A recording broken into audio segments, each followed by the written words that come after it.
Start பண்ணவா? என்ன detail கேட்றோம் sir. Sir வண்டி இங்க 15 நாளா டெய்லி வந்துட்டு சரி சார், அது பைக் கொடுக்கல. நான் பிரஸ்ல பேசுறேன், நீங்க சொல்லுங்க. போலீஸ் என்ன அராஜகம் பண்ணுன்னு தெரியுன்ற நாட்டுக்கு Waiting டிஸ்டர்ப் பண்ணாதீங்க. இருங்க, சார். நீங்க இருங்க. கேட்றோம் சார், என்னன்னு என்ன பேசுறது கூட உங்கள்கிட்ட பர்மிஷன் அது ஆகணுமா? இல்ல சார், அப்புறம் கேட்றோம். அது வாங்க, அது அஜித் மாதிரி அடிப்பீங்களா? சார் ப்ராப்ளத்தை சால்வ் பண்ணிடுவோம் வாங்கன்னு சொல்றோம். ப்ராப்ளத்தை நீங்க போய் சால்வ் பண்ணுங்க. என்ன நடந்துச்சு 15 நாளான்னு தான் நான் சொல்ல போறேன். நான்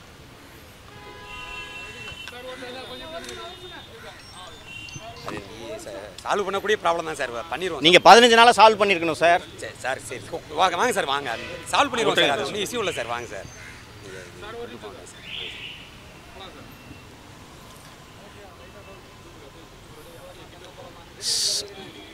சவுக்கு மீடியா கடந்த 2 ஆண்டுகளாக தமிழக அரசாலும் தமிழக காவல்துறையாலும் எத்தகைய துன்புறுத்தல்கள், எத்தகைய கொடுமைகளை சந்தித்துக் கொண்டிருக்கிறது என்பதை நீங்கள் எல்லோரும் அறிவீர்கள்.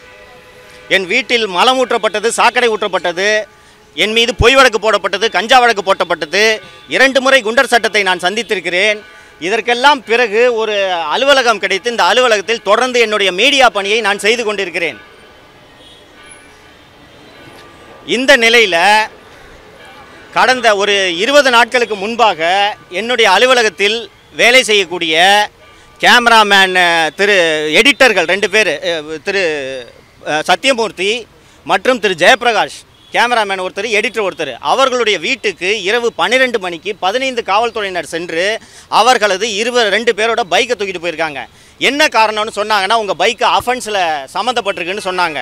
மறுநாள் காலையில் நான் தலைமைச் செயலகம் சென்று உள்துறை செயலாளரை சந்தித்து இந்த மாதிரி மீடியா நடத்த விடாமல் ஹாரஸ் பண்ணுறாங்கன்ட்டு நான் புகார் அளித்து விட்டு வந்த பிறகு அன்று மாலை அவர்களுடைய 2 வாகனங்களும் கொடுக்கப்பட்டது. இதற்கு பிறகு என்னுடைய அலுவலகத்தில் கேமராமேனாக பணியாற்றக்கூடிய இந்த பையன் பிரசாத், இவர் மிகவும் ஏழ்மையான குடும்பத்தை சேர்ந்தவர். எங்கள் அலுவலகத்தில் கேமராமேனாக வேலை செஞ்சுக்கிட்டு வேலை முடிஞ்சோடனே நைட்டு போய் ஜொமேட்டோ வண்டி ஓட்டி இவர் சம்பாதிக்கிறாருன்னா அப்போ எந்த அளவுக்கு இவர் குடும்பம் வறுமையில் இருக்கும்னு நீங்கள் பார்த்துக்குங்க. இவர் வேலை செய்து கொண்டிருந்தார். அலுவலகத்தை விட்டு வெளியில் வந்த உடனே வெளியில் அங்கே அந்த காம்பவுண்டை திரும்பின உடனே காவல்துறையினர், இந்த போக்குவரத்து காவல்துறையினர் வந்து இவரோட பைக்கை தூக்கிட்டு போய் 15 நாட்கள் ஆகிறது.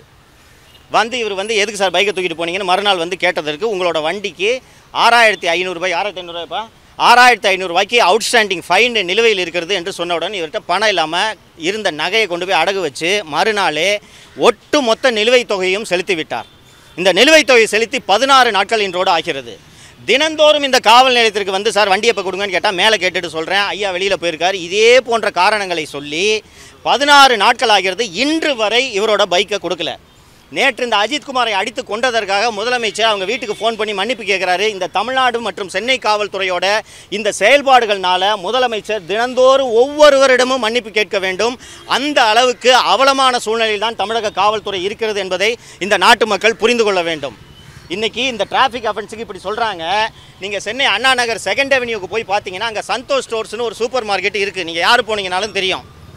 கிட்டத்தட்ட 200 அடிக்கு மேலாக அந்த சந்தோஷ் சூப்பர் மார்க்கெட்டுக்கு வெளியில் பேரிகேடு போட்டு, பிரைவேட்டு செக்யூரிட்டி கார்டு போட்டு, வேறு யாரும் வாகனங்களை நிறுத்த விடாமல் அந்த சூப்பர் மார்க்கெட்டுக்கு வர்ற வாகனங்களுக்காக மட்டும் அந்த இடம் தடுத்து வைக்கப்பட்டிருக்கிறது. போலீஸ் பேரிகேடை யூஸ் பண்ணுறாங்க. இது போல் அந்த போலீஸ் பேரிகேடை யூஸ் பண்ணி பொதுமக்களுக்கான நடைபாதையை அவர்கள் அடைத்து வைப்பதற்கு காரணம், அந்த சந்தோஷ் சூப்பர் மார்க்கெட்டின் உரிமையாளரோட பெயர் சவுந்தரராஜன். அந்த சவுந்தரராஜன் யார் என்றால் தமிழ்நாட்டின் சட்டம் ஒழுங்கு கூடுதல் டிஜிபி டேவிட்சன் தேவாசீர்வாதத்தின் சொந்த தாய்மாமனார். நீங்கள் இது போல் அதிகார துஷ்பிரயோகம் செய்து கொண்டிருக்கிறீர்கள், அட்டூழியங்களை செய்து கொண்டிருக்கிறீர்கள். ஒரு நகையை திருடிவிட்டார் என்ற குற்றச்சாட்டுக்காக ஒருவனை அடிச்சே கொள்றீங்க. நாங்கள் மீடியாவில் இந்த உண்மைகளை எடுத்து சொல்லும் வேலையை செய்து கொண்டிருந்தா இந்த மாதிரி வண்டியை பிடிங்க வச்சுக்கிட்டு 15 நாட்களாக வண்டியை கொடுக்காம original licence, original RC book, வண்டியோட ஃபைனை கட்டியாச்சு. நான் இங்கே இந்த இஷ்யூவில் தலையிடக்கூடாதுன்றதுக்காக டெய்லி போய் கேளுப்பா என்ன சொல்கிறாங்கப்பான்னு கேட்டால் 15 நாளாக இங்கே வந்துட்டு போயிட்டுருக்காரு. எப்போ கேட்டாலும் ஐயா வெளியில் போயிருக்காரு, மேலே கேட்கணும், டிசியை கேட்கணும். இப்போது சென்று நான் மேலே உதவி ஆய்வாளரை பார்த்து நான் இந்த வண்டி எப்போ சார் தருவீங்கன்னு கேட்டோன்னே இங்கே இருக்க போய் டிசியை போய் பாருங்கள், நான் டிசியை பார்க்க முடியாது என்று சொல்லிவிட்டேன். தமிழ்நாட்டில் நீங்கள் இங்கே பாருங்கள் நண்பர்களே, உங்களை போன்ற கேமராமேன் தான் இந்த ஜெயபிரகாஷ், உங்களை போன்ற கேமராமேன் தான் இந்த பிரசாத், உங்களை போன்ற விஷுவல் எடிட்டர் தான் இந்த சத்யமூர்த்தி. உங்களைப் போல எல்லோரையும் போல வயிற்று பிழைப்புக்காக ஒரு ஊடக நிறுவனத்தில் வேலை செய்து உழைத்து சம்பாதிக்க வேண்டும் என்பதற்காக தான் இவர்கள் வேலை செய்கிறார்கள். இந்த மீடியாவில் வேலை செய்கிறான்ற ஒரே காரணத்துக்காக காவல்துறை இவர்கள் ஒவ்வொருவரையும் இப்படி சித்திரவதை செய்தால் இது எங்கே போய் முடியும் என்பதை ஊடக நண்பர்கள் நீங்கள் யோசித்து பார்க்க வேண்டும். இதே போல் ஒவ்வொரு முறையும் அக்யூஸ்டை பிடிச்சி கையகால உடைக்கிறது எங்கே போய் முடியும்ட்டு நான் எதை தொடர்ந்து வலியுறுத்தி கொண்டிருந்தேன்னா அதுதான் அஜித்குமார் விவகாரத்தில் நடந்திருக்கிறது. அவன் நகை திருடானா இல்லையான்றது இது வரைக்கும் யாருக்குமே தெரியாது. கூட்டிகிட்டு போய் அடிச்சே கொண்டுட்டாங்க அவனை. இப்படித்தான் காவல்துறை செயல்பட்டு கொண்டிருக்கிறது. இவரும் கூச்சமே இல்லாமல் மன்னிப்பு கேட்டுக் கொண்டிருக்கிறார். இன்னைக்கு இங்கே இந்த பிரசாத்துக்கு நடந்தது, ஜெயபிரகாஷ்க்கு நடந்தது, சத்தியமூர்த்திக்கு நடந்தது, நாளை உங்கள் ஒவ்வொருவருக்கும் நடக்கும். காவல்துறைக்கு எதிராக யாருமே பேசக்கூடாது என்ற அராஜக சூழல் தமிழ்நாட்டில் நடக்கிறது. தமிழ்நாட்டில் காட்டாட்சி நடக்குது. இதையெல்லாம் எதிர்த்து கேள்வி கேட்பதால் தான் சவுக்கு ஊடகத்தை தொடர்ந்து முடக்க இந்த அரசு முயற்சி செய்து கொண்டிருக்கிறது. திரு அருண் அவர்கள் இந்த முயற்சி செய்து கொண்டிருக்கிறார். கடத்தல் பண்ணும் அதிகாரிகளை எல்லாம் பதவியில் அமர்த்தி கொண்டு முதல்வர் போய் மன்னிப்பு கேட்பதற்கு வெட்கப்பட வேண்டும். இந்த அதிகாரிகளை கட்டுப்படுத்துறதுக்கு துப்பு இல்லைன்னா இவரெல்லாம் எதுக்கு நாட்டை ஆள்றாரு? இன்னைக்கு வரைக்கும் 15 நாளாக இன்னும் பைக்கு கொடுக்கலன்னா எந்த அளவுக்கு இவர்கள் துணிச்சல் இருக்கும் என்று யோசித்து பாருங்கள்.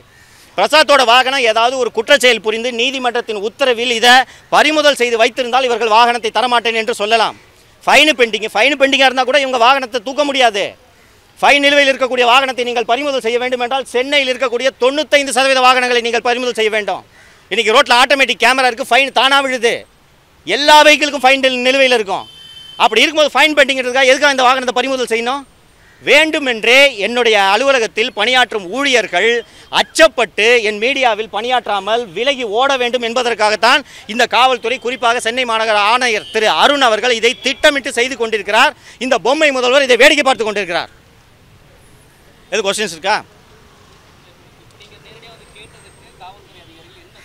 பிரதர்? இப்போ வந்து கேட்குறேன் சார், வண்டி எங்கே இருக்குது, சாவி கொடுத்துருங்க சார் சொல்லி கேட்கும்போது போய் டிசியை பாருங்கன்னு சொல்கிறாங்க.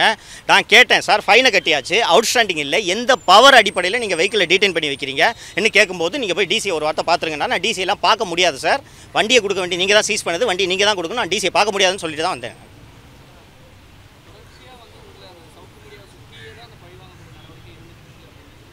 நான் இதை உறுதியாக அனுபவபூர்வமாக நான் இதை உணர்ந்து சொல்கிறேன். எங்கள் வீட்டில் வந்து சாக்கடை ஊற்றப்பட்டதை நீங்களே பார்த்துருப்பீர்கள். நீங்கள் அதுக்கு முன்னாடி பிரசாத்தோட வண்டியை தூக்குறாங்க, எடிட்டர் சத்தியமூர்த்தியோட வண்டியை தூக்குறாங்க. வண்டியில் ஃபைன் அவுட்ஸ்டாண்டிங் இருந்தால் கூட ராத்திரி 12 மணிக்கு எதுக்கு சார் நீங்கள் வந்து வண்டியை தூக்கணும்? நான் சார் தலைமைச் செயலகத்தில் பத்திரிகையாளர் சந்தித்த போது இதை பற்றி விரிவாக கூறினேன். வண்டியில் ஃபைன் அவுட்ஸ்டாண்டிங் இருந்துச்சுன்னா ராத்திரி 12 மணிக்கு அசோக் நகர் ஏசி தலைமையில் 13 காவல்துறையினர் வந்து எதற்காக வீட்டிலிருந்து வண்டியை தூக்க வேண்டும்? இது சவுக்கு மீடியாவுக்கு எதிராக திட்டமிட்டு செய்யப்படும் சதி என்று உங்களுக்கு புரியவில்லையா? இதை வேண்டுமென்றே செய்கிறார்கள். இதை இந்த முதல்வர் வேடிக்கை பார்த்து கொண்டிருப்பதுதான் எனக்கு வருத்தமாக இருக்கிறது. நான் தொடர்ந்து பதிவு செஞ்சுக்கிட்டு இருக்கேன். இந்த அதிகாரிகள் வேண்டுமென்று இதை செய்கிறார்கள். இந்த அதிகாரியை கட்டுப்படுத்துறது கூட துப்பில்லாத இந்த முதல்வர் எப்படி இந்த நாட்டை ஆழ்வார் என்பதை யோசித்து பாருங்கள் நீங்கள். சரி,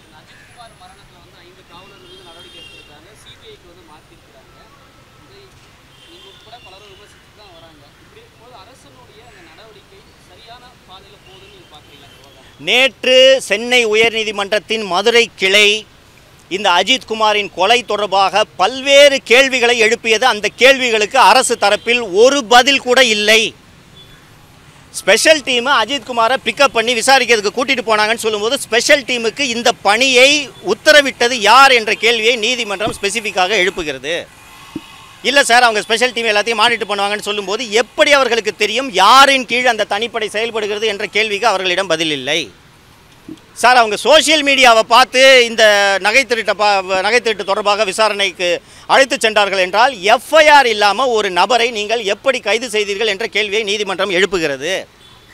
அதே போல் நேற்று சம்பவம் நடந்த இடத்தில் உடைந்து கிடந்த அந்த பைப்புகள், அஜித்குமார் சிறுநீர் கழித்த அந்த தடயங்கள், இவற்றை எல்லாம் பாதுகாப்பதற்கு பதிலாக ஒரு கூடுதல் எஸ்பி, இதை விசாரணை செய்யக்கூடிய ஒரு கூடுதல் எஸ்பி காலையில் நீதித்துறை நடுவர் வருவதற்கு முன்பாகவே அந்த இடத்திற்கு சென்று எல்லாவற்றையும் ஒரு கோணியில் வாரிக்கொண்டு சென்று விட்டார் என்று நீதிமன்றத்தில் வழக்கறிஞர் திரு ஹென்றி டிஃபன் அவர்கள் தெரிவித்த போது இந்த வழக்கில் தடயங்கள் அழிக்கப்பட்டுவிடும், சிபிஐக்கு நாங்கள் மாற்றுகிறோம் என்பதை உயர்நீதிமன்றத்தில் வழக்கறிஞர் தெரிவித்த போது கூட சிபிஐ இந்த விசாரணையை கையில் எடுப்பதற்குள் தமிழக காவல்துறையினர் இந்த வழக்கில் தடயங்களை அழித்து விடுவார் என்ற சந்தேகம் நீதிமன்றத்திற்கு ஏற்பட்டதன் காரணமாகத்தான் மதுரை மாவட்ட அமர்வு நீதிபதியை உடனடியாக இந்த வழக்கின் விசாரணையை உடனடியாக கையில் எடுங்கள் என்று சொல்லி இந்த தடயங்கள் அத்தனையையும் சேகரித்து மதுரை உயர்நீதிமன்றத்திற்குள் மதுரை மாவட்ட நீதிமன்றத்தில் இந்த வழக்கின் தடயங்களை வைத்திருக்க வேண்டும் என்று நீதிமன்றம் உத்தரவிட்டதற்கு காரணம், ஒரு குற்றத்தை செய்ததோடு இல்லாமல் அந்த குற்றத்தின் தடயங்களை அழிப்பதற்கான வேலையில்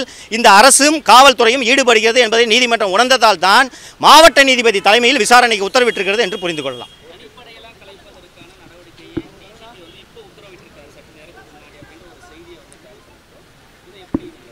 இதெல்லாம் வரவேற்க தகுந்த ஒரு விஷயம்தான். இது போன்ற தனிப்படைகள் இந்த சிவகங்கையில் இருக்கக்கூடிய இந்த தனிப்படையை எடுத்துக்கிட்டிங்கன்னா அந்த உள்ளூரில் விசாரித்த போது இந்த தனிப்படையினர் எந்த விதமான சட்டங்களுக்கோ விதிகளுக்கோ உட்படாமல் தான் தோன்றித்தனமாக செயல்பட்டார்கள். ஊரில் யாரை வேண்டுமானாலும் எடுத்து அவர்கள் தாக்குவார்கள்.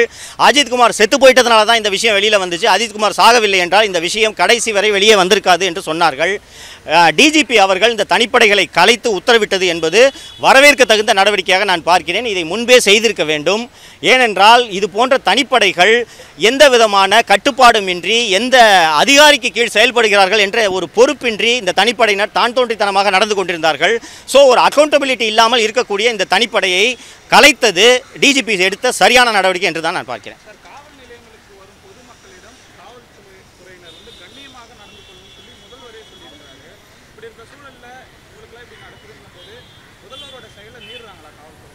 முதல்வரை காவல்துறையினர் மதிப்பதில்லை என்பதைத்தான் இது காட்டுகிறது. 2022ஆம் ஆண்டு சென்னையிலே செக்ரட்டரியேட் காலனி காவல் நிலையத்தில் விக்னேஷ் என்கிற விக்னா என்ற நபரை பிடித்து கொண்டு சென்று அடித்தே காவல் நிலையத்தினர் கொண்டிருக்கிறார்கள்.